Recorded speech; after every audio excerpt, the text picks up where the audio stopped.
You hate uncertainty. Everyone does. Your brain is wired to treat not knowing as a threat.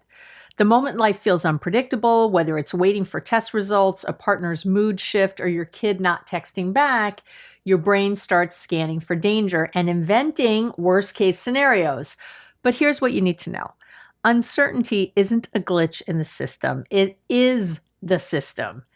Every day, you wake up in a world that refuses to give guarantees. The question isn't how to avoid uncertainty, it's how to become someone who can kind of dance with it.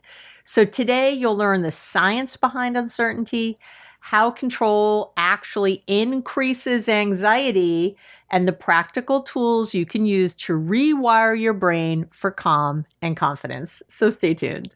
Welcome back to the podcast. As a recovering control freak, or as my hubby Gary says, a control enthusiast, uncertainty, for any of us who have control issues, this, I guess even if you don't, but boy, is this a topic close to my heart today. So let's get there. So let's start with why your brain panics when you don't know, when you're in that. So uncertainty triggers the same neural alarm bells as physical danger. Your amygdala, I talk about your amygdala all the time, so you need to know what it is by now, but I'll just say, your brain's fear center, right? That your amygdala lights up whenever you feel uncertain, and it starts releasing stress hormones like cortisol and adrenaline. And these chemicals, of course, were designed to help you run from predators, not refresh your inbox 47 times waiting for your boss to reply.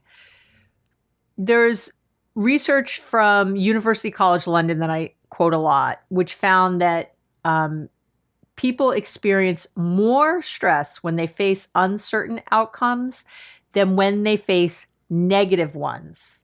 And I'll, of course, link, as I always do, to the research in the blog, which you can find on the website. So, yeah, and this is a pretty big piece of research that's been replicated many times. So, in other words, you'd rather get bad news than wait for maybe bad news. Your brain wants prediction. It wants control. It wants to know. And really this like craving for control explains a lot of modern anxiety. Of course, your brain runs on a system called predictive coding, which means it's constantly comparing what it expects to what is actually happening. So when reality doesn't match the forecast, your brain experiences something called prediction error. I've talked about prediction error many times on the podcast, and that creates all that discomfort that you feel. You then are scrambling to fix the gap, right? By, you checking your phone, you're over researching, you micromanage, or, you're seeking reassurance constantly from, anyone who will listen. But uncertainty, it's not going anywhere. And I would say, in fact, that our really hyper-connected lives make it worse because more information, more possibilities, more what ifs. Your nervous system stays on alert. It's like a smoke detector that can't tell the difference between, a toast and a wildfire kind of thing. That's what's going on. So the control illusion and is happening, and it's exhausting for you. You can't control, your partner's reactions, your boss's decisions, whether your kid, adult child or teenager makes good choices, but your brain keeps trying, believing that if you just, if I just work hard enough, you'll land in some kind of safety with all this.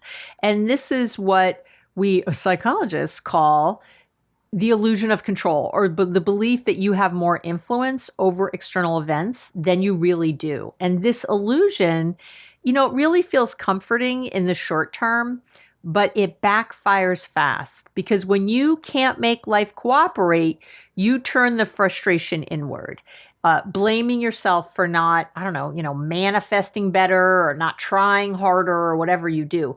You end up doubling down on effort, doubling down on self-criticism. You're convinced that certainty it's like one more thing you should be able to achieve and you can't. And so there's a big paradox here, right? The more you chase certainty, the more anxious you become. Yes, the research shows it. The more you chase certainty, the more anxious you'll feel. True emotional resilience doesn't come from controlling the unknown, what you can't control. It comes from building tolerance for the not knowing. That's where it really is. So there's a biology of building tolerance. Your brain can learn to tolerate uncertainty. And that's not just me trying to make you feel better. It's, again, I speak about it a lot in the podcast, neuroplasticity, right? This is a real thing. When you practice staying calm in the face of ambiguity or, the uncertainty, your prefrontal cortex, again, the part of your brain that regulates attention and emotion, it strengthens its connections to your amygdala. So over time, you train your nervous system to dial down that reactivity. And in the research, this is called exposure to uncertainty. So, in simple terms, you practice being in situations where you don't know what will happen and you notice that you survive, right? So, I always give you examples. So let an email sit unanswered for a day or at least hours, right? Try a new route without checking the GPS. Don't reread a text before hitting send, that kind of stuff. And these are really micro practices, but they teach your brain that uncertainty isn't fatal. It's like strength training for your emotional system.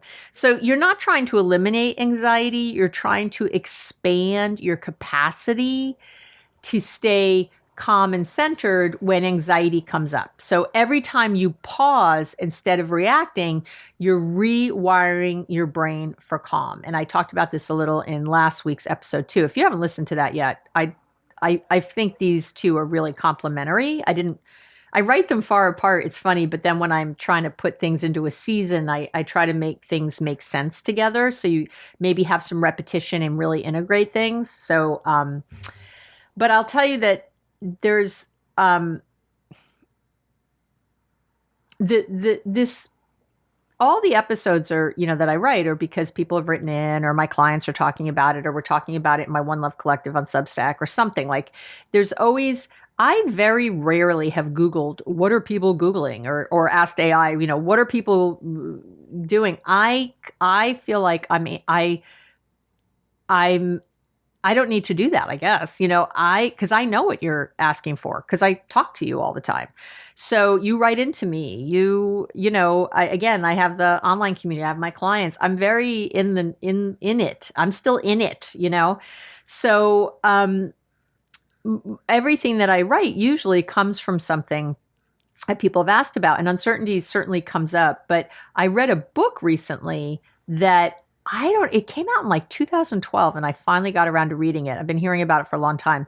And once I read it, I was like, I have to do an episode on uncertainty. And I have to talk about, like the teachings of this book. So, because there's another layer to this work that goes, I think, beyond the brain and really into the heart. Me with my spiritual connections, right? I'm always about the science, that. But for centuries, for millennia, spiritual teachers have said that peace doesn't come from certainty, because it doesn't. It comes from presence. It comes from being present. And again, so I read this book. It's called Living Beautifully with Uncertainty and Change. And it's by a Buddhist nun teacher, Pema Chodron. I don't know if I say her last name right. And I've been following her a long time. She's amazing. I hope you read this book. It's so good. Although of course I read the books, so you don't have to usually, but, and I read it and I thought, oh my gosh, and one of my clients was talking about it actually, which I thought, oh my God, I've had that book on my reading list for so long. I'm just going to read it already. So my client and I could talk about it. And sure enough, here we are with an episode. So in the book, She writes about something she calls the fundamental ambiguity of being human, or, the fact that life is always changing. It's always uncertain. And she has sort of I guess I would call it a radical invitation. Instead of fighting uncertainty, she says to welcome it. See it as your constant companion. The teacher that keeps you awake to the moment is how she said it. I that's like burned in my memory now. The teacher that keeps you awake to the moment. When you're uncertain, right? Because of that discomfort, you're sort of in your moments. So in the book, she outlines 3 commitments for living beautifully in uncertain times. And I think they're a great teach for now. The first is do no harm. And this includes not harming yourself. It's not just others, right? This includes not harming yourself with rumination, with judgment, with the fear language in your head. Okay. So do no harm. Number 2 is be generous. When you're anxious, your focus narrows. So opening your heart to others, to life, creates expansion, instead of contraction, right? It goes out instead of in. And the third thing she says is to embrace the world as it is. This would be kind of radical acceptance, right? Stop waiting for perfect conditions. Meet life right here in the swirl of change. But I want to be clear, even with radical acceptance, it's not passive acceptance. It's not, all this stuff doesn't mean oh, well, I have to do it. It's active peace. I'm going to say that again. It's not passive acceptance. It's active peace. I want you to think of it that way. When you stop wasting energy resisting what you can't control anyway, you free up space to respond with wisdom, with love, with patience, with compassion. It's really life-changing. Because this everyday uncertainty, it really does show up everywhere, right? You text a friend and they don't respond. Your partner seems distant. The medical test hasn't come back yet. Your work pipeline dries up, so you're not really sure the next thing's coming from. Your mind starts spinning. It's trying to fill the gaps. So you create stories to make sense of the unknown, and you usually create scary stories. Oh, my friend must be mad at me. My partner doesn't care anymore. Oh, it's definitely cancer. Well, if you're Jewish, that's all you're thinking if you don't get the test result back yet, right? Those stories, they're guesses. You are guessing. They're not facts. They're your brain's attempt to turn uncertainty into predictability. So the first practice as you're trying to change all this is to really notice this process in real time. And that's the mindfulness, right? You have to stay mindful. If you haven't downloaded my free mindfulness starter kit yet, I don't know what to say to you. I love you so much. It's about, come on, just download it already. My Lord. Mindfulness, it's not meditation, and it's not self-awareness. It's different. I'm not going to get into it here. If you want, you can also keyword search mindfulness on my website. You'll find a ton of free resources. But you can also do that. And last session, I talked about kind of my 5 steps for things, name it, neutralize it, normalize it, notice the narrative, and then navigate it. And this week, I'll give you something a little different. To me, you should use that for this. It's the same thing. But because I love you, I'm always trying to give you, I don't know, everyone's a little different, right? So I know that not everything I put out there can't work for every single person. That's impossible. So I am always trying to give you so if what I said last week, if you listen, you're like, oh my God, that works for me, just do that. I know I'm giving you something new now, but it's because it's not. If something's already working for you, keep doing it. If it's not working for you, then maybe try this. That's what I'm always trying to do, is give you slight alternatives that are still research-based, but, maybe would work better for you. So you could try this. You could, again, still name it. I would say that for, I'm in uncertainty right now. Abby's feeling uncertain. Remember, you can use a third person, do some self-distancing. And then ground it, breathe slowly. Feel your feet, long exhales, bring attention back to your body, right? Is my chest tight? Does my throat feel? Is my jaw relaxed? And then you might kind of widen it, ask what else could be true, just trying to disrupt your brain's negativity bias. And then instead of trying to escape uncertainty, decide to stay. like, okay, I'm feeling uncertain. Okay. You know, no one dies. No one's going to die. The goal isn't comfort, it's really capacity. You're trying to open up that window of tolerance that I've talked about so many times before. You're learning to hold life's ambiguity without letting it define your peace. Okay? Yeah. I know. I'm letting that sit for a minute. And obviously, it's relationships made easy. So, and I don't think there's anywhere you confront uncertainty more than in your relationships, right? You don't control your partner's moods or your kids' choices, once they're old enough, or your friend's loyalty, you know, or again, work is a whole other thing, which again is in my I have a separate podcast now for all your work relationships, workplace therapy with Dr. Abby Medcalf. Go listen. But work relationships, it's everywhere. You can influence, you can support, you can communicate, but you can't guarantee outcomes. I've tried. Come on, people. I have tried. If you could control other people, I'd be doing it. I'm trying to control you right now. Let's be real. I'm trying to change how you think. People who struggle most in relationships often mistake control for connection. I'm going to say that again. People who struggle most in relationships often mistake control for connection. They over-explain, they over-accommodate, they withdraw, all of it because uncertainty just feels unbearable. And ironically, that erodes trust, right? You know that. Real intimacy grows when you can stay open in the unknown. If someone's trying to control you, you don't trust them. You don't. You pull back. So it's really important. So I want you to think of it as practicing uncertainty tolerance. Okay, that's what you're doing. So, and that means practicing uncertainty tolerance means saying something like, I don't know what will happen here, but I can stay curious. I can stay kind. You're going to replace that panicked feeling with presence. You're going to stop predicting rejection and start noticing reality, right? Love, life, they are inherently uncertain. And that's really what makes it alive. That's where all the goods are. But I know how hard that can feel when it feels so scary. Again, many of us have had trauma in our childhoods or adverse childhood experiences when it comes to relationships and love and trust and all that. So I get that the uncertainty is so triggering, but you have to learn to expand your tolerance around it. Okay. So there are skills you can build to deal with uncertainty.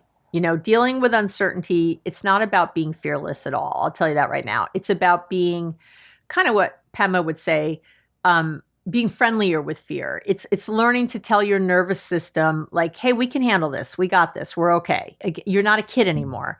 I'm an adult. I have your back. We've got this, that kind of thing. So let's talk about some simple daily practices. You know me. Let's figure out some simple daily practices. I would say number one is to start small. Pick one thing each day that feels mildly uncertain and don't rush to fix it. Right there. Again, that could be not checking your email so much. Maybe you posted something on social media. Don't run to see who liked it or didn't. I don't know. Try to pick something that feels just mildly uncertain. Nothing huge again. Just, and try not to rush it. And then the second step of that would be to breathe on purpose, right? Slow exhalations. They stimulate your vagus nerve. They activate your body's calming system. So you always want an exhale to feel twice as long as your inhale. And you want to practice that. And then, of course, naming the feeling. We're back there. I know I'm doing a different order than yesterday, but we're, and then, I'm going to link to the research too about naming feelings. Someone emailed me and I guess I hadn't linked to it in a while. So I'll link to it. There's a famous neuroscientist, Matthew Lieberman. Oh, I'm so sorry. Yes, I'm 99% sure it's Matthew Lieberman. It'll be correct in the blog post, I promise, and under the video on YouTube. and I'll link to his research. His research shows, again, that labeling emotions, really what it shows is that it reduces amygdala activity whenever we label. Again, and when we self-distance from the emotion, but just naming the emotion reduces all that fear part in your brain. So we always want to do it. And then redirect your attention. You want to shift from the outcome, right, to process. So you want to shift from what if or uh-oh to what's next right now. That's what you're trying to do. That's how you redirect your attention. And then you're going to have to practice. You're going to have to practice compassion specifically. Self-compassion isn't indulgent, it's stabilizing. Okay? We know this from the research. This isn't airy-fairy bullshit. This is real stuff. Studies show that self-compassion lowers cortisol and boosts resilience. To name a few, it does a lot. So uncertainty doesn't go away, but your relationship to it changes. You stop kind of like, bracing for impact, right? And start trusting your ability to adapt. Okay? When you stop fighting the unknown, you start seeing life really as it is. It's messy, it's surprising, it's sometimes painful. It's often, I think, breathtaking. You realize that, control can never be the goal. Presence is the goal. Presence is the goal. In that same book, Pema Chodron says that, and I'm gonna try to paraphrase. She says, uncertainty is the perfect ground for awakening because it forces you into the present moment. She said something very close to that, which I love. Every time you meet not knowing, uncertainty with openness, you live a little more beautifully, if we want to use her language, right? You're not going to master uncertainty, but you'll make peace with it. It's a skill like anything else. You build the skill of staying steady in motion, of staying steady when uncertainty happens. Open heart, clear mind, feet on the ground. That's really what we're trying to do. And I would invite you, I'm going to give you a little invitation. I would invite you to really understand that uncertainty isn't your enemy, it's your mirror. It's showing you where you grip, where you're grasping, where you fear, where you hide. But in that same vein, if you turn a little to the left, it also shows you where you can grow, right? So this week, try one small experiment with uncertainty. Let go of one plan, one expectation, one need to control. Try one little area. See what happens when you just let life unfold without demanding a script for every moment. You really might find that under all that not knowing, there's something that is core, that doesn't move. Your awareness, your ability to love, your presence. That's where peace lives. It lives under all those layers. And I really want to invite you to find that, to allow yourself to trust yourself enough to let go, to stop grasping so hard. Okay? So, and this week I created a, what am I calling it? Your Uncertainty Tolerance Toolkit. Okay, so that's your free download for this week. You can get it on the website, abbymedcalf.com. Go look for this episode. And I always write up a full blog. So, it's also nice to go to the blog if you didn't take notes and you're like, what were those 5 steps? What did she say? What can I do? Or what was Pema Chodron's 3 things? You don't have to listen all over again if you don't want. You just go copy and paste my blog. You can just go do that. It's not a transcript. It's a blog. Like I write that thing. Like I actually write that first, and I try to use that sort of as my inspiration, towards what I'm going to cover in the podcast so that I stay on point and don't, go off on tangents. So you can get your Uncertainty Tolerance Toolkit there, all the research there, all the links. It's basically three kind of daily practices to calm your brain, if you're feeling uncertain. And as always, there's a therapy to go bundle for this week. So once again, I'll repeat that if this is an issue for you, if you're like, wow, control is a big issue for me, uncertainty, any of that, I have a big problem with that, I would highly recommend you get this week's therapy to go bundle. It's $10. And you can just have it, or you can take it, do the work and take it to your therapist, which would be amazing. You can also join the One Love Collective for $8 for the whole month, and you get the therapy to go bundles for every single episode that drops. So kind of hard to beat that. Plus live Q&As with me, plus early drops of the podcast, plus no commercials for the podcast. I mean, all the things. I don't know. I think it's a no-brainer, but it's up to you. So here's what's in the therapy to go bundle this week. So I always have journaling prompts. These are sort of focused on making friends with uncertainty this week. I have a clarity control worksheet, and I have a quiz. I call it identifying your uncertainty style quiz. And then, like what to do depending, you take a little quiz, you see where you are with your type of uncertainty. And then I give you, of course, some ideas of how to handle it, how to work. I did a guided visualization for calming your mind when life feels uncertain. So if you love the sound of my voice, you can have a guided visualization also. And then there are daily practices for living beautifully. So I think this week's therapy to go, I really put a lot of heart and soul into every week's therapy to go bundle, but I hope this one feels especially great. And usually people love the visualizations. So those are always popular. So I try to do those every other podcast or so, or at least one podcast a month, sometimes two, to have a guided visualization also in the therapy to go bundle. And I think that's it. I hope this week you really do accept my invitation to try to live a little uncertainly. Uncertainly? Is that a word? Because it's really important. The control stuff is all about our anxiety, and it takes away all of our peace.